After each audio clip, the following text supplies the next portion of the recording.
నా బండి గొర్రెలపాడికి పోయినాను. తెల్లవారుజాము కాడ బండి సిగేసుకొని ఉంది.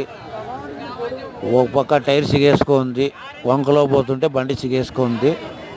సోమవారం కాబట్టి తెల్లవారుజాము కాడే పోయినాను. 2 గంటలకే పోయినా. బండి సిగేసుకుంది.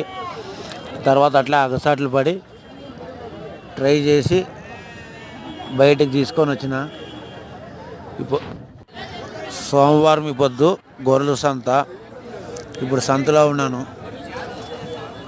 బండి సిగేసుకొని చాలా ఇబ్బంది పడుతుంది.